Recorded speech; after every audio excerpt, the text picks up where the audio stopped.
Ravi de vous retrouver pour On se dit tout, l'émission qui déshabille les décideurs des histoires, des parcours, des destins. Et nous accueillons Sarah Dalmasso. Bonjour Sarah. Bonjour Arnaud. Comment allez-vous? Super bien. Directrice générale d'Omnicell. Tout à fait. On va en parler avec vous dans quelques instants, puis on va parler de vous, bien sûr. On se dit tout, c'est tout de suite, et c'est parti.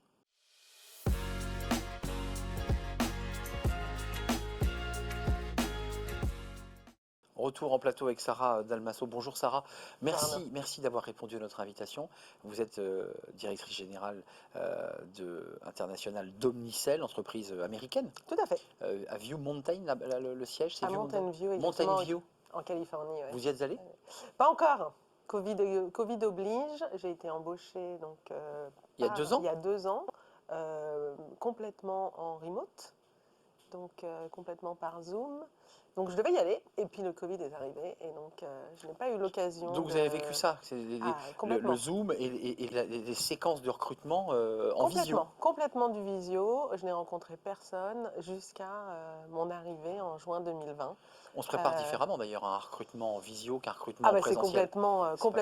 C'est complètement différent, et surtout tous les signaux passifs n'existent pas, donc Oui. c'est quand même extrêmement compliqué de savoir est-ce qu'on va bien s'entendre, quels sont les signaux qui sont envoyés. Oui, c'est intéressant, c'est des deux côtés. Hein. C'est des deux côtés. C'est le recruteur, puis vous qui vous dites, mais attendez, qui j'ai en face de moi? Ouais. Et ça a matché. Et ça a matché complètement, et il n'y a aucun regret, et finalement tout s'est très bien passé, et les signaux que j'ai reçus étaient les bons, et vice-versa, donc c'était super. Il y a l'International Women's Forum, il y a les assises de la parité organisées par EPOCA, qui donnent la parole aux femmes, des femmes inspirantes, des femmes qui racontent leur parcours. Est-ce que vous avez eu l'impression que c'était plus compliqué d'être une femme pour monter là où vous êtes aujourd'hui qu'un homme? Vous allez me dire non, parce qu'après tout, je suis arrivé là, j'ai presque oublié tout le parcours que j'ai fait avant. C'est vrai qu'on oublie tout ça en général. Alors, j'ai envie de dire oui et non. D'un côté, on ne peut pas s'empêcher à un moment donné de penser qu'on a pu être choisi pour un désir de parité. Bon, on ne va pas épiloguer sur le syndrome de l'imposteur qu'on peut de temps en temps avoir. Ça, c'est une maladie qui traverse les femmes. Ouais, beaucoup. C'est pas pour moi, j'ai pas le niveau. Je postule pas. Je le fais pas. Exactement. Et il est vrai que sans en être pleinement consciente, moi, on est toujours venu me chercher pour des postes et pour des évolutions plutôt que moi me mettre en demande. D'accord. Donc ça, c'est positif. C'est super intéressant. Pour moi, c'est super positif en tout cas. Et c'est vrai que j'ai toujours travaillé dans l'univers de la technologie, dédié à la santé. General Electric, pendant une grande partie de votre carrière. Pendant 19 à 20 ans, mais toujours dans la santé. Et puis maintenant, Omnicell. Et c'est vrai que dans ces univers, il n'y a quand même pas beaucoup de femmes. Oui. Dans l'univers de la technologie, du numérique, etc. En tout cas, la parité, elle est très très loin. Oui. Même dans des sociétés comme General Electric. Donc voilà, donc je ne sais pas si j'ai pu me démarquer en étant une femme, peut-être. Donc je ne sais pas vraiment répondre à votre question par oui ou par non clair. Mais être une femme directrice générale d'Omnicell, et on va parler de votre entreprise, de celle que vous incarnez aujourd'hui et que vous représentez, c'est quoi? Comment on s'organise pour poser des questions basiques? Parce que vous êtes peut-être très bien entouré, peut-être bien accompagné, mais c'est difficile parce que vous avez quand même des amplitudes horaires, il faut travailler beaucoup, il faut bouger, il faut faire beaucoup de réunions, il y a beaucoup de prises de tête. On arrive à être une maman malgré tout? Alors, complètement. Hein, je pense que effectivement, il y a beaucoup d'organisations. Il y a une organisation au travail, mais il y a aussi une organisation en dehors du travail. Il y a cette notion d'équipe aussi avec mon conjoint. Oui, parce qu'on n'accepte pas ce type de rôle. C'est pas juste moi, Sarah Dalmasso. Quelle est l'ambition que j'ai? Évidemment. Qu'est-ce que tu penses? Est-ce que c'est jouable par rapport à toi et réciproquement? Et réciproquement. Et où est-ce que tu en es dans ta carrière, toi, pour évoluer? Est-ce qu'on peut faire de gros changements en même temps, etc. Et donc ça aussi, vous l'avez validé dans une sorte de meeting familial? Oui, bien sûr. Mon conjoint a toujours été extrêmement supporter et m'a toujours poussé. On parlait de ce fameux syndrome de l'imposteur juste avant. Vas-y, fais-le. Voilà, vas-y, fais-le. De toute façon, si on te le propose, c'est que tu en es capable. Oui. Et deuxièmement, projette-toi 6 mois en avant et ils vont mettre quelqu'un d'autre. Et toi, dans 6 mois, je sais qu'on va avoir la conversation. Tu vas dire, cette personne, j'aurais pu faire mieux. Donc vas-y, lance-toi. Enfin, il y a quand même chez vous de l'exigence. Il y a quand même chez vous de l'exigence et de l'envie quand même. Ah oui, beaucoup. Il y a beaucoup Ouais, d'énergie chez ouais, vous. ouais. Oui, oui, Ça se sent. de l'énergie et de la passion parce que tout ce que je fais, je veux le Omnicell, faire. parce que c'est une marque, alors autant il y a des marques patrimoniales en France qu'on Ouais, connaît, ouais. autant Omnicell, on la connaît pas bien Pas cette du marque. tout. Pas du Qu'est-ce tout. que vous faites? Alors, qu'est-ce qu'on fait? Très bonne question. En fait, on est spécialisé dans un secteur de la santé où on va aider à l'automatisation et à la gestion par des robots et des logiciels du circuit du médicament. Hum. Alors, le circuit du Oui, c'est pour médicament, ça qu'on vous connaît moins. voilà, Ouais, pourquoi c'est intéressant? Bah, si on si on regarde un peu la France, il y a quand même en France chaque année entre 10 000 et 30 000 décès qui sont liés à des erreurs médicamenteuses. Donc ça, on n'en parle jamais. ou très peu. Ou très peu. Pas suffisamment en tout cas. Donc nous, on a fait un petit livre blanc cette année, on pourra en reparler un peu plus tard. Et ces erreurs médicamenteuses, donc c'est quand même aussi plus que des accidents de la route, hein, des morts Bien sûr, des bien accidents de sûr. la route, donc ça vaudrait quand même le coup qu'on en parle. Premièrement, ça coûte quand même à la société française Ben oui. à plus de 350 millions d'euros par an, donc c'est quand même non négligeable. Et puis dans le, dans le secteur ou dans l'environnement dans lequel on vit, avec la crise sanitaire, etc., qu'on a eue, la focalisation sur l'hôpital est quand même assez importante aujourd'hui. Donc nos solutions, elles aident aussi à, au-delà de la sécurisation du patient, aussi à aider les infirmières, les personnes, les acteurs de soins à être plus près de leurs patients parce qu'on va enlever une partie très administrative et très délicate. De la gestion de ces médicaments ou d'une erreur de médication ouais. ou de médicaments avariés, enfin qui sont hors limite, parce que parfois on prend des médicaments, on n'a pas regardé en dessous et puis on s'aperçoit que le médicament n'est plus bon. Et c'est pas comme un légume, hein, ou un produit qui dure 10 ans. Il y a une non, durée de vie. il y a des dates de péremption, Faut la regarder cette date.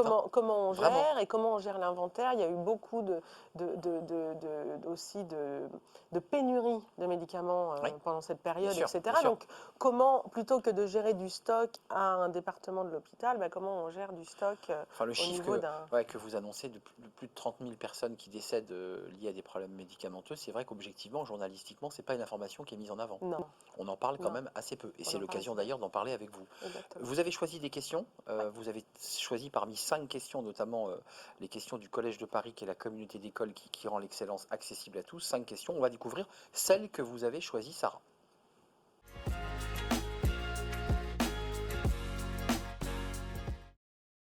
Sarah, question Collège de Paris, vous avez choisi l'alternance parce que c'est un vrai sujet et la directrice générale que vous êtes doit être évidemment en première ligne sur les questions de recrutement.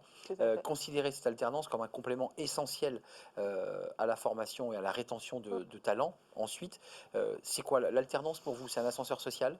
Alors c'est un ascenseur social, tout à fait, parce qu'on peut évoluer, mais c'est surtout une façon différente de recruter. On est quand même dans des problématiques extrêmement techniques et on a besoin d'avoir des experts. Et donc, évidemment, quand quelqu'un nous quitte, c'est quand même quelque chose d'embêtant et le temps de formation est extrêmement long. De recrutement, aujourd'hui, on est comme Omnicell, comme d'autres sociétés, a du mal à recruter. Et donc, il est important qu'on intègre l'alternance, les stages, etc., dans notre organisation de recrutement. Sarah Dalmasso, c'est du recrutement tech que vous faites? Oui. Parce que c'est ça, on a bien compris que et la tech aujourd'hui, il y a des tensions énormes. Tech et numérique. Et numérique. Ouais. Comment vous faites? Alors, parce que là, il y a de l'alternance, mais il faut que l'alternant vienne. Exactement. Il faut Donc, qu'il vous contacte. on a lié des partenariats avec des écoles. Les CAM à Lyon, à Strasbourg, l'INSA à Strasbourg, et on va parler de plus en plus dans les écoles pour essayer d'attirer justement des futurs talents, proposer des alternants, etc., et expliquer ce qu'on fait. Oui. Ça c'est important parce que la marque n'est pas connue. La marque, exactement, la marque n'est pas connue, et puis surtout dans ces générations-là, ce qui est aussi intéressant, c'est d'apporter elles ont un besoin de sens et de valeur qu'on avait peut-être un peu moins voilà, c'est porteur pour vous. L'argument que vous développez, qui est de dire on sauve des vies grâce à nous. Exactement. C'est pas inintéressant. Exactement. Et dans la santé, mais même pour moi, de me lever le matin quand je je me lève, de savoir que ce qu'on fait apporte un impact sociétal, ben, tout de suite, ça aide un peu plus. Donc effectivement, on propose des jobs techniques ou dans le numérique, mais avec un sens qui nous touche tous, en fait, parce qu'à un moment donné, on est tous patients, malheureusement. On ou est en tous tout un cas, jour ou l'autre patients et consommateurs de médicaments. La question d'Anjaro va faire écho à ce que vous évoquez, parce que la guerre des talents dans votre secteur est importante. Vous vous battez les talents dans le numérique et dans la tech. C'est la question d'Anjaro.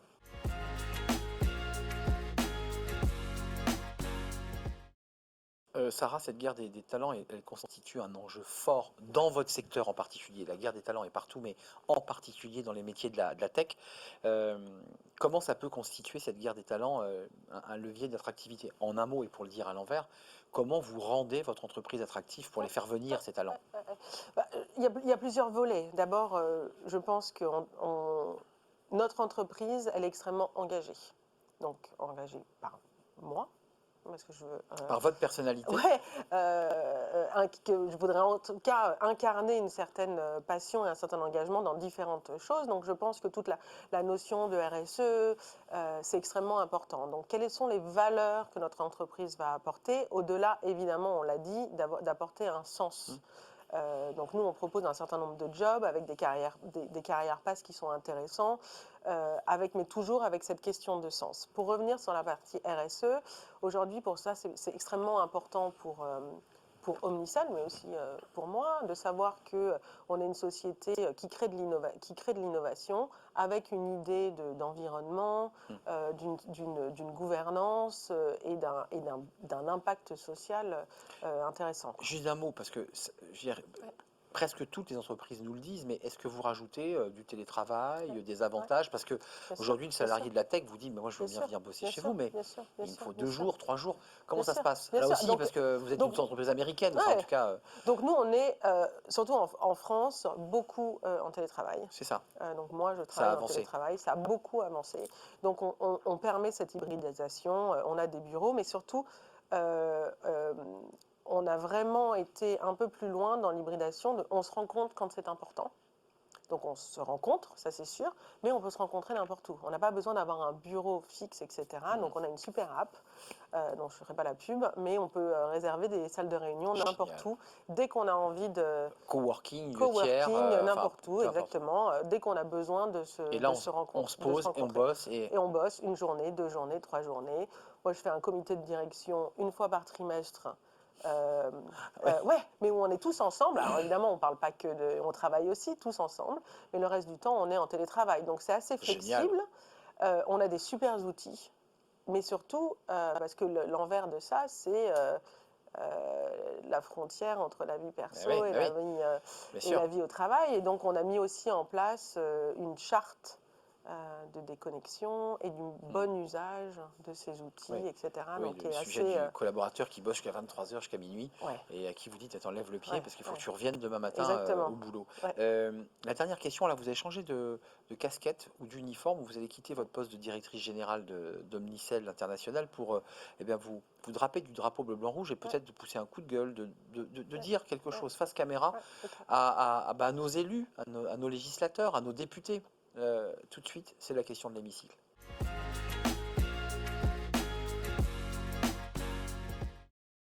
La question de l'hémicycle, votre proposition très concrète, peut-être, Sarah, on vous écoute. Alors, ma proposition serait surtout sur l'hôpital. On voit qu'aujourd'hui, l'hôpital est en danger, qu'il y a beaucoup de problèmes, beaucoup de souffrances auprès des personnes de soins, des personnes cliniques.